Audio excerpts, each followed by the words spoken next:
Welcome to this new episode of the PhD Dojo in English. I'm super happy that you're here today as a representative of the Second Lab to discuss, and we're going to try to make this a monthly thing, to come and discuss questions from your cohort of students whom you coach. Can you just first, hi to everyone who's watching or to everyone who's listening.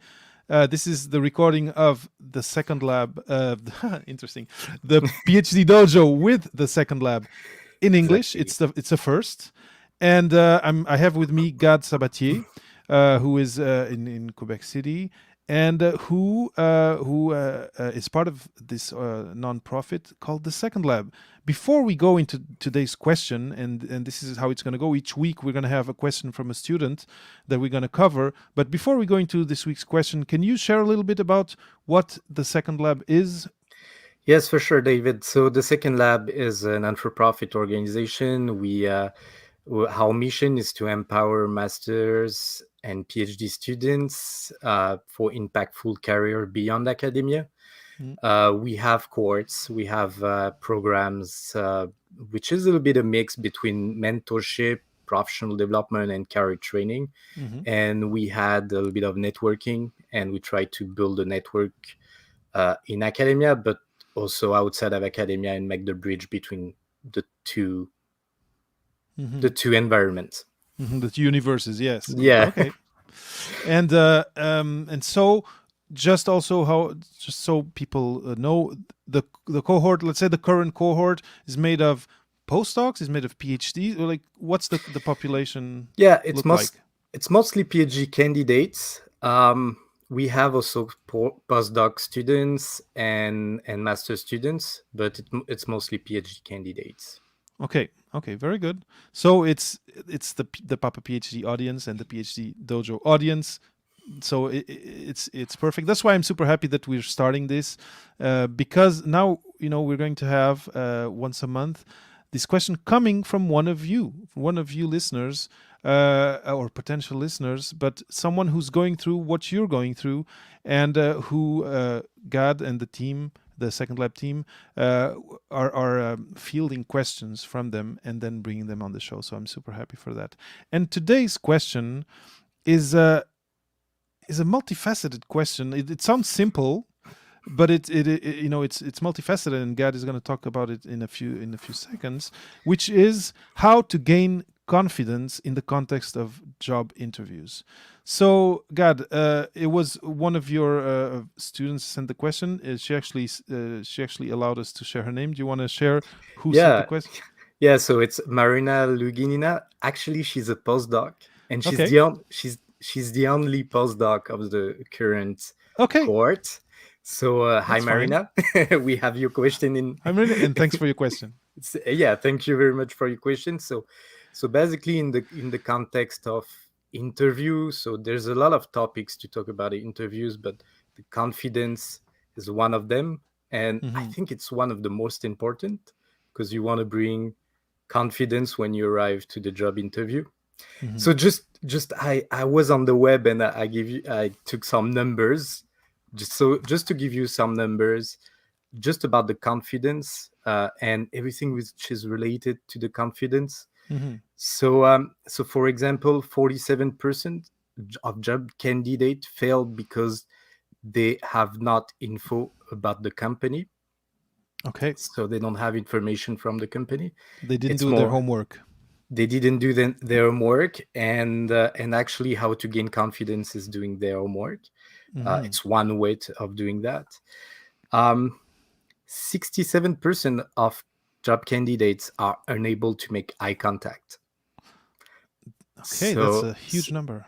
Yeah, that's a huge number. It just show to the interviewer that maybe you are a little bit stressful. That's pretty normal, but we have to overcome this kind of thing. Another one is 10% of rejection is because of bad handshake. Bad handshake. Okay. Yeah. And another number is referrals. We talked about it. So yes. Referrals are 5 times more effective to get a job if you have a referral. Of course. So that's very great. And Two other numbers is 71% of the employers would not hire someone who does not have the right dress code, Okay. you know. So you can gain confidence just being having the right dress code. If you even if you so we can talk about it if we have time and if you Hmm. want, David, about the dress code. And another one is just a question, David. um how how much time does it get for an interviewer to not hire you? Do you have a number in mind? Oh my gosh. So this is kind of, it sounds to me like a question about first impressions, and Exactly. I would say 30 seconds, 1 minute, something like that. Yeah, something like that. So some people said like it's 7 seconds, just watching Okay. you and shake and the first impression, So body and language, etc. body language, etc. And other people would say like 90 seconds after the first question, which is, Hmm. tell me about yourself. Can you Of explain me course. who you are?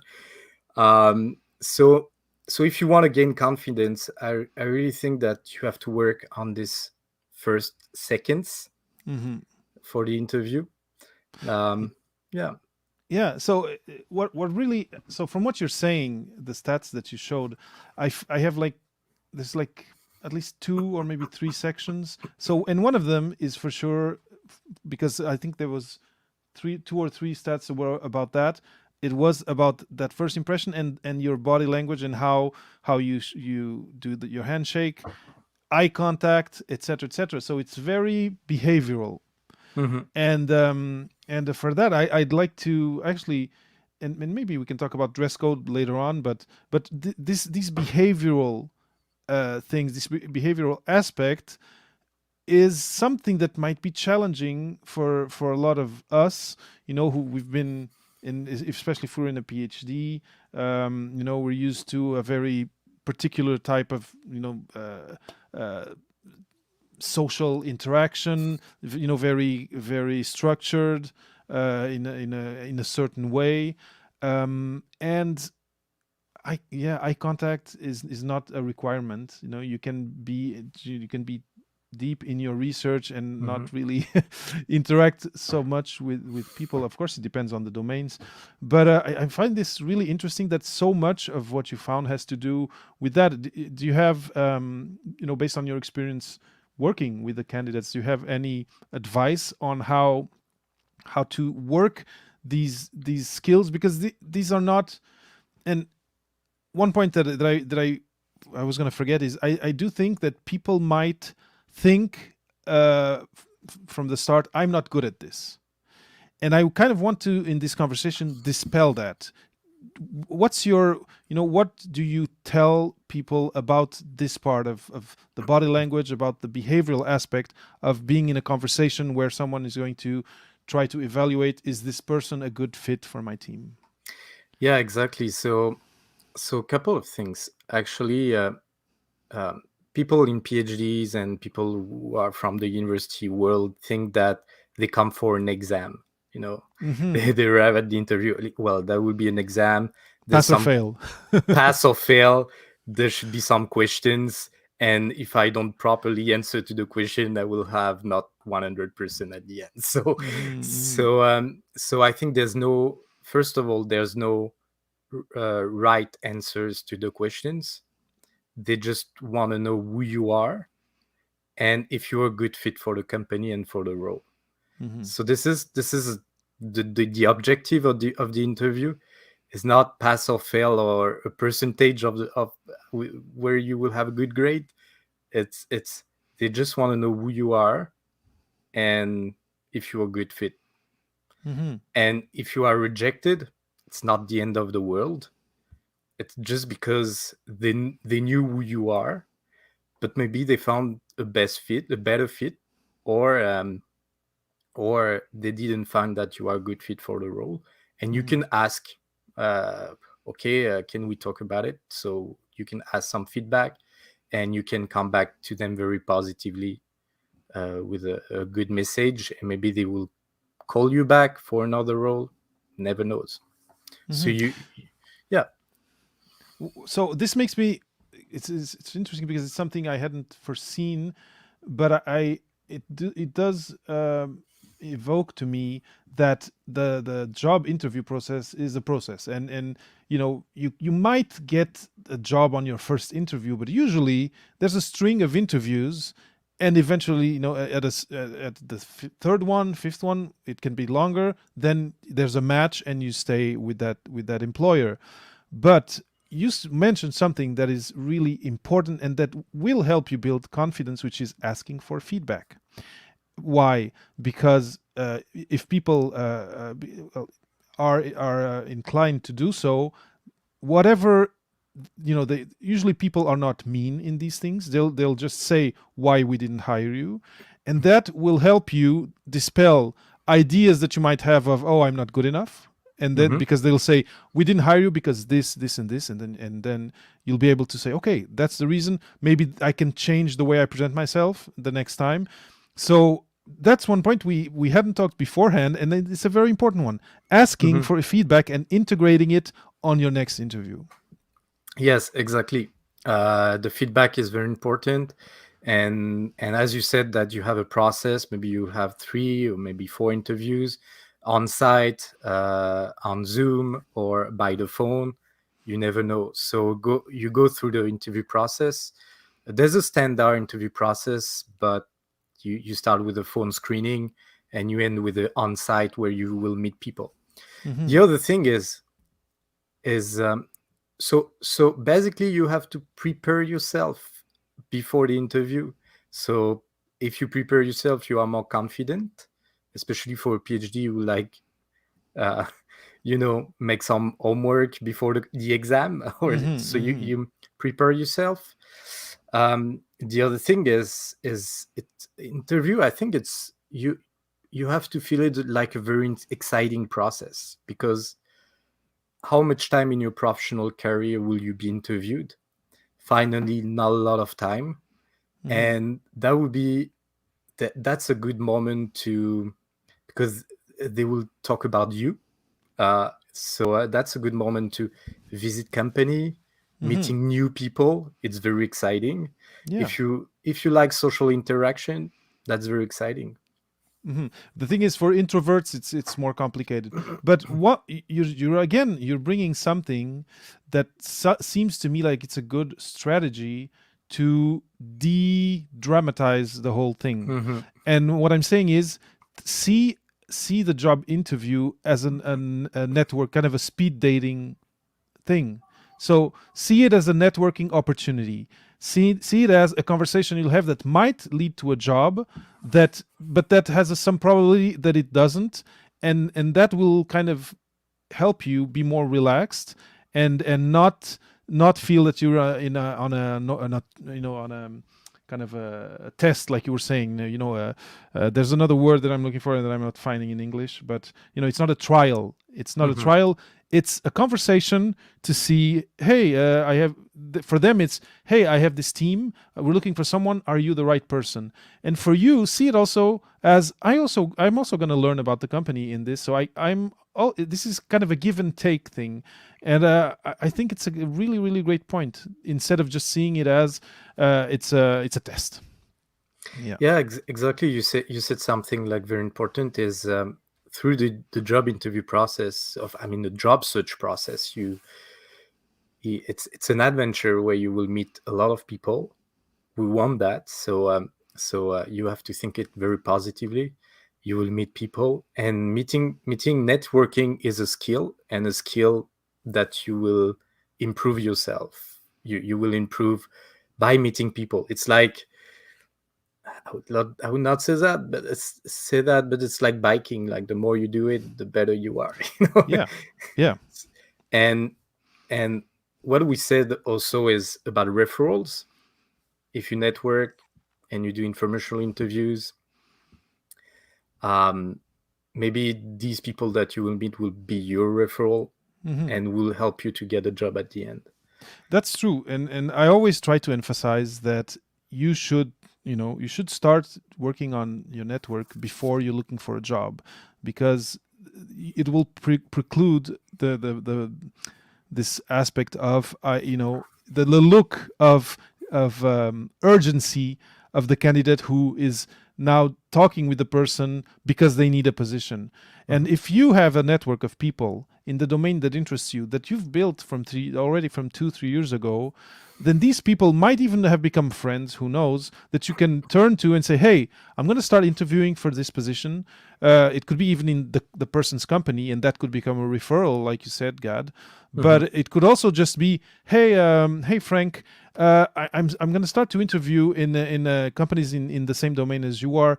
We've been talking for a while. Would you be so kind as to do a mock interview with me and give me some feedback, because I just want to be ready. I want to feel confident. That's, to me, is one of the most powerful ways to prepare and to feel confident about the delivery, about giving the right answers, because I think a lot of the stress is am I gonna give the right answers? And like you said, there's no right answers, but there's the right vocabulary, there's a right tone, and if you've prepared for a specific question and it comes up, it's going to give you that little boost of that question, I yesterday night I prepared for it, I know what I'm going to say. Yeah, and when you look for a job, there's 3 parameters that you can find out. Like, if you want to go for informational interviews, is the kind of job what you want to do, the kind of industry you want to go, and the kind of how big the company you want to target. So is it a startup company? Is it a large company? The jargon is completely different depending on the 3 parameters. So if you know about yourself and where you want to go, you can target people that you want to interview and have the right jargon. And when you arrive to the interview process, you will have the right jargon, and they will say like, okay, this person already worked in the field, the kind of company, or in the role. It's true, because you're gonna be able to really participate in the conversation versus trying to interpret what they're saying, having a term you don't know and feeling insecure about answering or about using it in whatever you're saying. So if you've had conversations before, if you've learned the jargon, it's really gonna help you a lot. Just because like Gad was saying, people say, oh, he's one of ours, okay, good. Let's bring this conversation a little bit further. And working on the interview question is another trick. You can find, you can Google like interview questions, and you will have hundreds of questions, typical ones, a typical one. And you can, working on the interview questions, there's some techniques that we can explain maybe in another PhD Dojo, but there's the STAR method. It's a way to storytell and answer to the questions. You can work on these questions, or the basic questions, and that will improve yourself to fit with the company. That's an important thing. Well, one thing I would say is, if you're listening and if you want to hear about the STAR method and practicing interview questions, write either on social media. Tell me if you're watching this on LinkedIn, on YouTube. Put it in the comments, and we will take note of what you ask and bring it in a future PhD Dojo for sure. That would be great. I'd really love to have your feedback, and I'd really love to ensure that whatever we choose is aligned with what you, the listeners, want to hear. Now, Gad, I don't want. There's so much to cover, and we can, of course, keep some for another episode. But one of the things that I really think, and that we mentioned in the beginning, and that I think can be difficult, is it sounds a bit funny, but it's the part of the handshake. The part of how there's a sort of acting or putting yourself in a role playing mood or mindset when getting into an interview. Are there, or do you have? Is it something you've covered with your students? This like first few seconds of giving the handshake and actually maybe if you can also join that with dress, knowing the dress code of the company you're going to interview at. Yeah, so actually the handshake is very basic. When you meet somebody, you just make eye contact, handshake. Don't be crazy with the handshake. We, Mm-hmm. we cannot make the demonstration together because we online, but uh, but but it's not like a hand that goes very floppy. But So it's so no not. floppy and no vice grip either. No, you Yeah, don't yeah. break the other So person's. the right pressure, the right pressure, eye contact. How are you today? I'm very good, perfectly, and that's all. Okay, and I have a question, and it might sound ridiculous, but is there an amount of times you shake the person's hand? Do you just do it the one time, or is it? I guess there must be a kind of a Goldilocks. Goldilocks space there Y- between just the one or 10 10 10 shakes.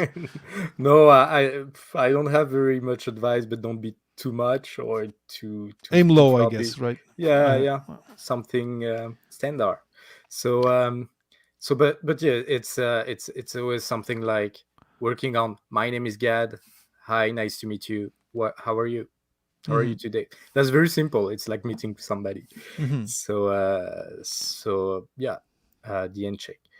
If yeah, and if I have last advice to give, it's just to decrease the or increase the level of confidence. mhm. It's a two-way street. You know, you want them, but they want you as well. you know, Yeah. and the That's why more they got you there, right? yeah, Your CV or whatever piqued their interest, and yeah, yeah. yeah. So you don't have to be like too stressful about, because if you go to the interview, it means that they like your CV. Hmm, hmm, So you can imagine that they have to spend time and money to interview you, so they care about it. hmm, So hmm, and they care that you are here into the company. hmm, So that's one way street to think about it, is to put put your feet in their shoes and saying like, okay, they interview me, so it means that they like my candidacy, and they would like maybe to move forward with me. hmm, So maybe that's maybe another way to gain confidence, put yourself in their shoes. hmm. Yeah. No, it's for sure. Telling yourself that, well, if I got called is because there's something positive about my profile, and they just want to know a little bit more.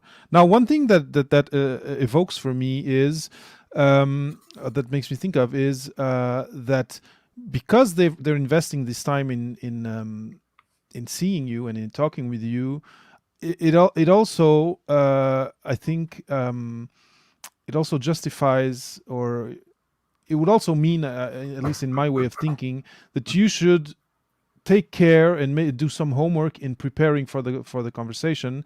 Mhm. And one aspect is, of course, learning about what they do, maybe what teams exist, maybe what knowing a little bit about the position that you're Mhm. going for.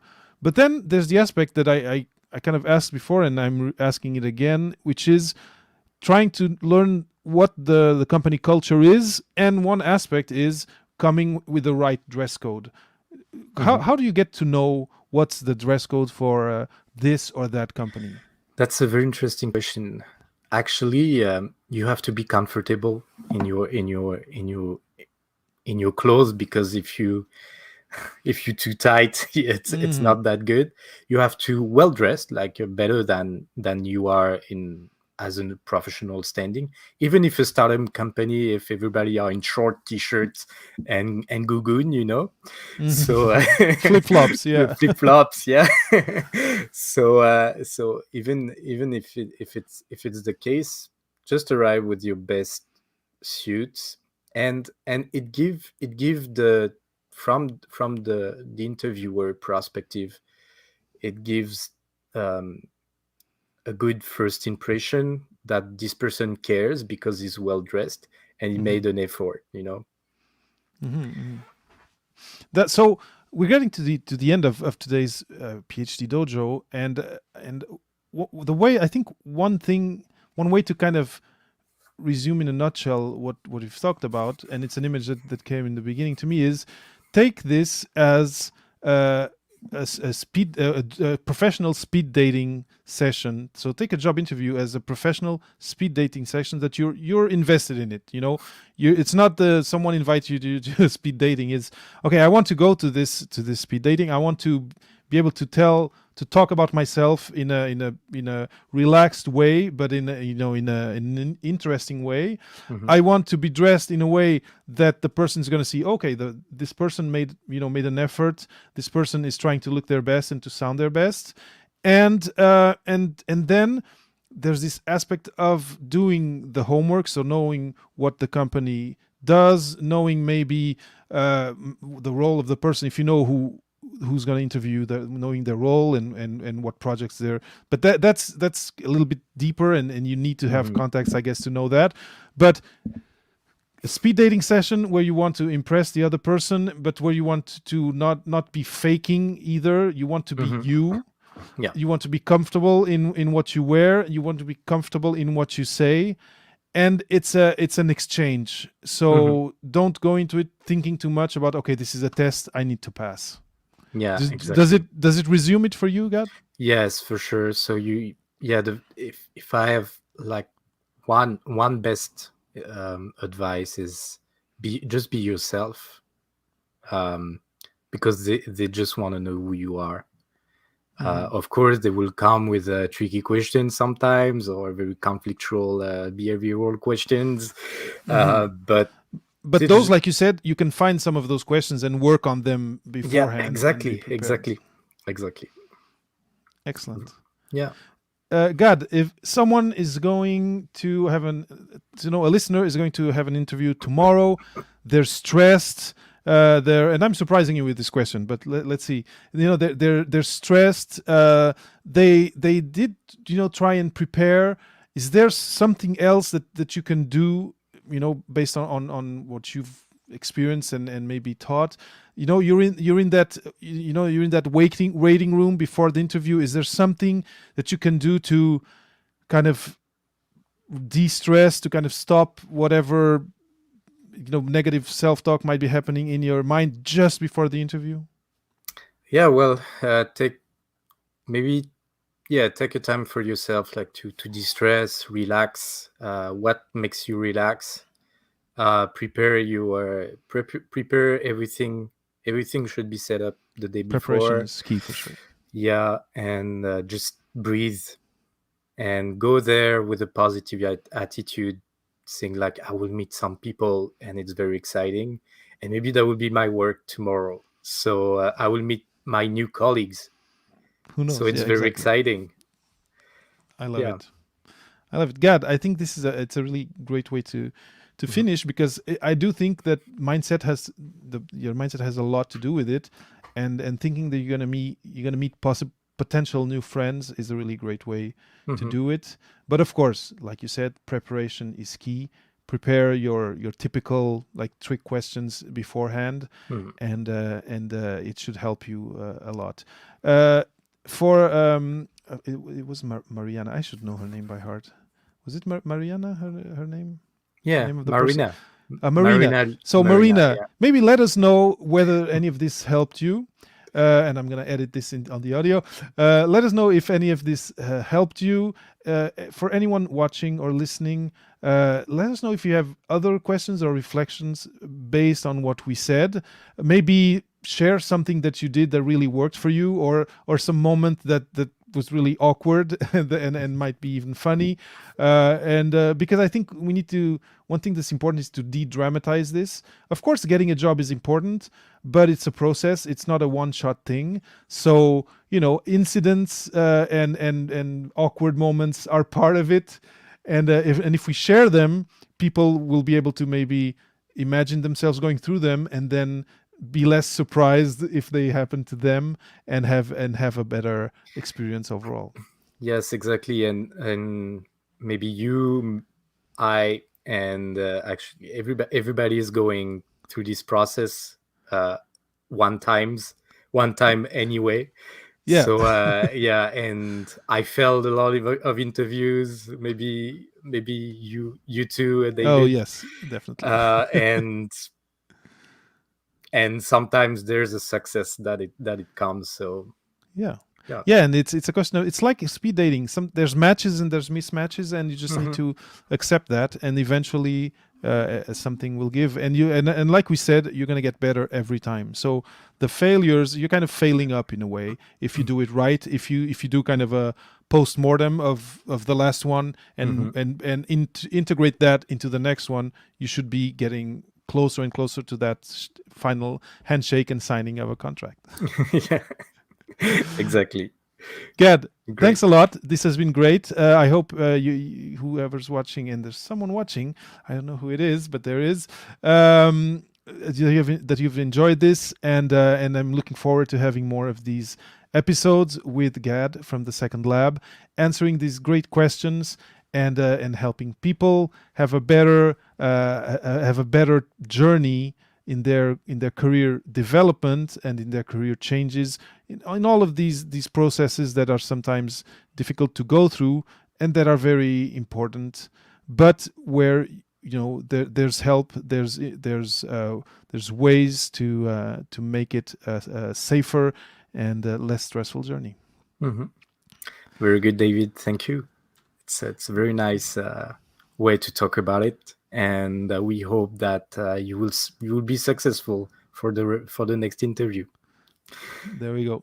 And if you are, share it with us in the comments. All right, Yeah. everyone. I'm stopping the feed. Thanks for watching, and for whoever's listening later on, thanks for listening, and we'll see you on the next PhD Dojo.